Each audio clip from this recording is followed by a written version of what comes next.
¿Qué tal? Juan Guaidó regresó a Venezuela, selló su pasaporte, lo recibieron una cantidad enorme de personas, fue a las Mercedes, habló, dio algunas declaraciones a los medios de comunicación, se retiró a su casa, lo recibió su madre y está descansando.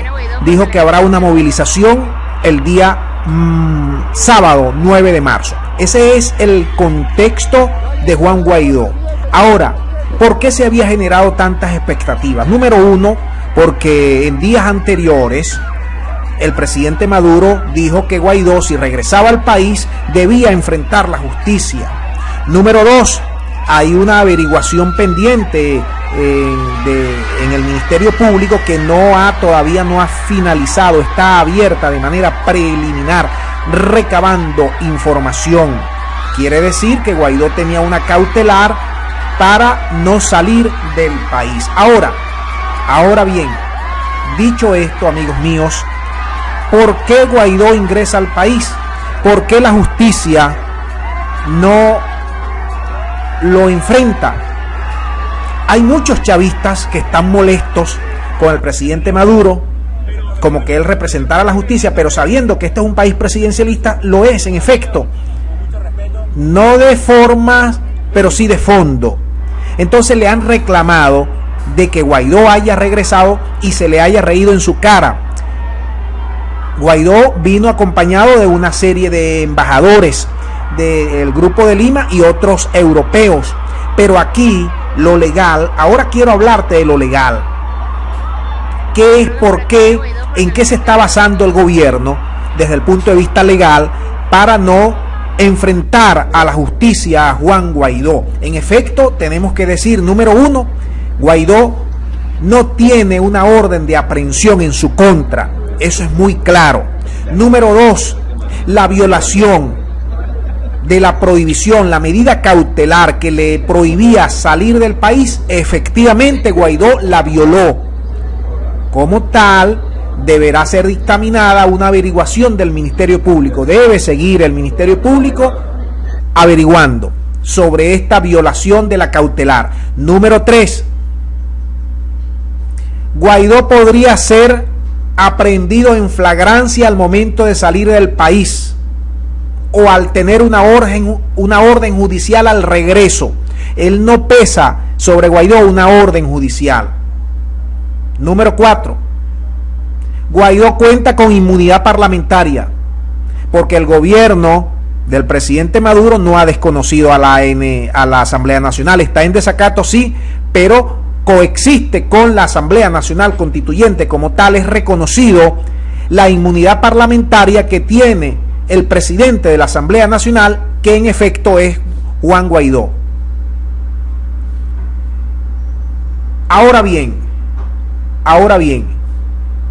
ustedes saben, como le dije anteriormente, que desde el 29 de enero, cuando se dirigió al país, el fiscal general dijo que había una averiguación preliminar contra Juan Guaidó para seguir recabando suficientes elementos de convicción que permitan detener los actos que han dañado la paz de la República. Ese es en el tema legal. Ahora te voy a hacer el análisis político. Es muy probable que el gobierno haya medido las consecuencias. ¿Ganaba más el gobierno dejándolo entrar que apresándolo? Esa es la pregunta que todos deben determinar. ¿Quién ganaba más? Guaidó, por supuesto, ganaba más, porque Guaidó tenía primero un séquito de embajadores que iban a hacer la corte, incluido el de Estados Unidos. Guaidó tenía, a favor de Guaidó estaba una serie de amenazas de todos los altos funcionarios de la administración Trump, incluido el secretario y el vicepresidente, el secretario canciller y vicepresidente del país, de que si se le tocaba un pelo a Guaidó, las consecuencias iban a ser duras e irrefrenables contra el gobierno de Maduro, incluido el uso de la fuerza. Número 3.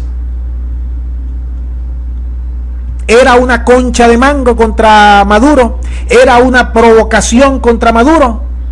Todo parece indicar que ese fue el diseño. Porque yo les dije en videos anteriores que se olvidaran aquí de la oposición en Venezuela. La oposición es Colombia, los medios de comunicación y los Estados Unidos. Punto. Ahí no hay más que estarle haciendo análisis a esto. Ahora, ¿quién está diseñando las estrategias de Guaidó? También se los he venido explicando.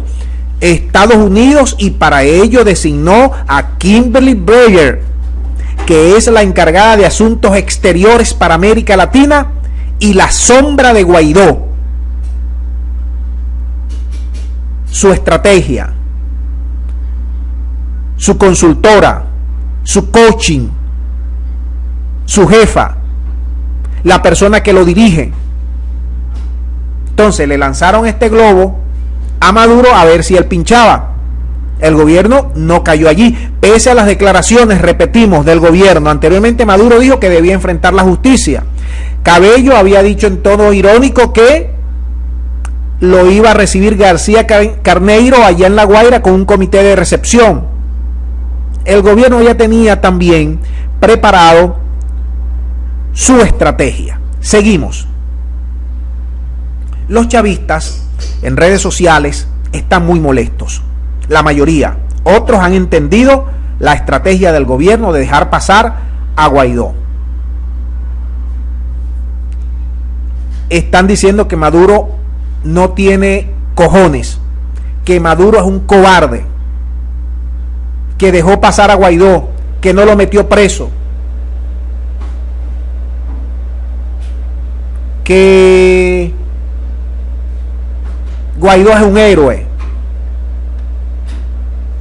En fin, una serie de disertaciones, de argumentaciones en las cuales efectivamente no se está de acuerdo con el gobierno. Una parte. Otra parte dice que deben tener calma, que deben esperar, que hay que seguir el juego de Guaidó.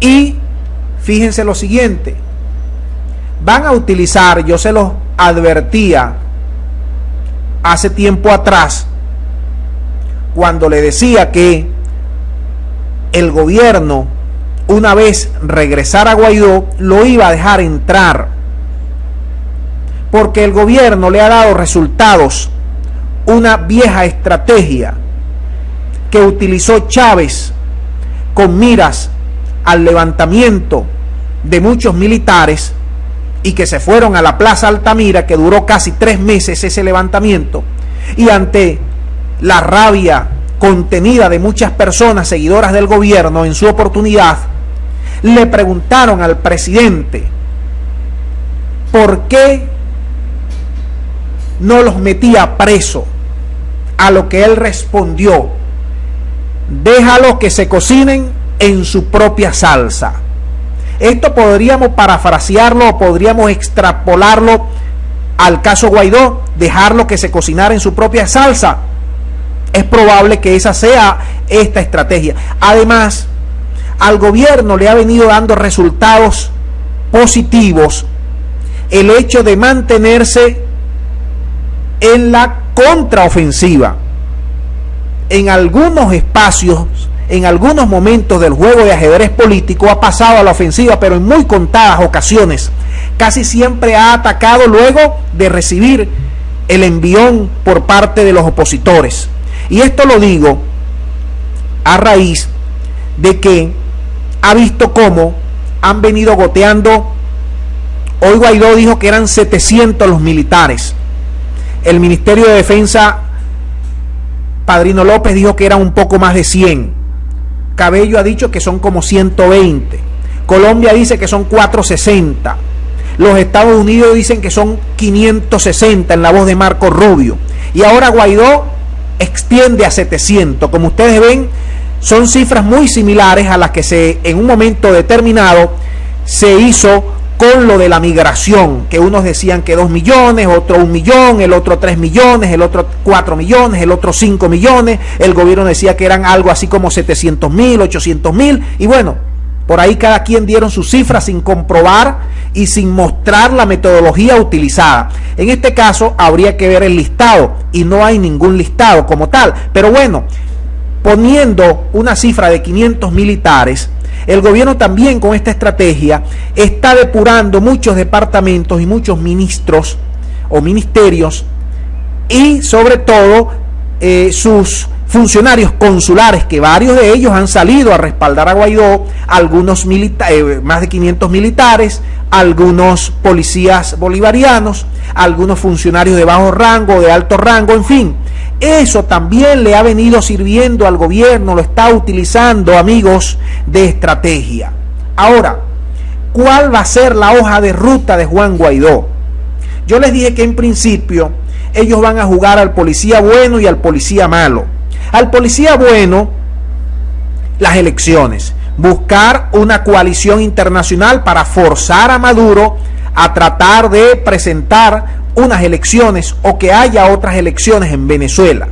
Número 2, el policía malo, que puede ser retomar la violencia, la guarimba, la contraofensiva de parte de grupos irregulares. Por allí ya se comienzan a dar algunos vestigios de esta opción, que una amenaza continua, acciones radicales, fuerzas paramilitares, delincuentes, policía, contratistas latinoamericanos, operación de ataque a falsos positivos, a falsas banderas, en fin. Eso pudiese ser una estrategia que no descarta la oposición, la estrategia mala y la estrategia buena. En cambio, el gobierno parece tener clara la hoja de ruta: continuar atacando de manera contraofensiva, continuar moviéndose en el plano internacional buscando apoyos, aliados, y a su vez ir dejando que Guaidó se vaya mermando en su propia salsa, es decir, que con el tiempo vaya perdiendo calle, vaya perdiendo fuerza, vaya perdiendo determinación.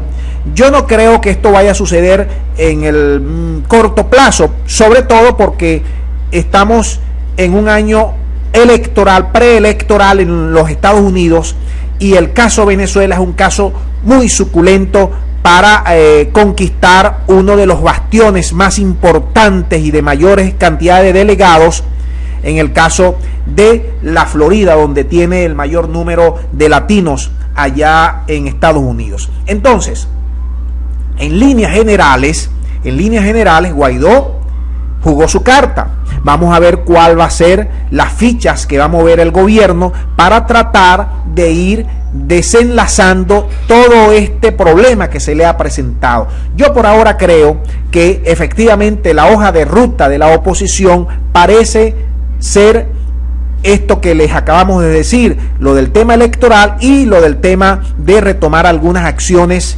violentas. Y en el caso del gobierno pareciera es dejar que Guaidó siga jugando, se siga desgastando para ellos seguir ganando terreno diplomático, terreno económico, terreno político y terreno en base a las negociaciones de sentar nuevamente a opciones opuestas a Guaidó, que lo veo muy difícil dentro de la oposición, pero ustedes saben que esto es para largo. Me gustaría saber sus impresiones sobre las distintas estrategias que se van a jugar en el corto plazo. Ahorita mismo no parecen todas muy claras, pero en los próximos días, en las próximas horas, seguramente se va a clarificar esto con mayor determinación. Déjenme su punto de vista, sus análisis de por qué el gobierno le convenía o no le convenía que Guaidó llegase o no llegase por maiquetía de tenerlo, apresarlo o dejarlo pasar. Déjenme todas sus impresiones para seguir entendiendo el tema venezolano. Muchas gracias y hasta la próxima.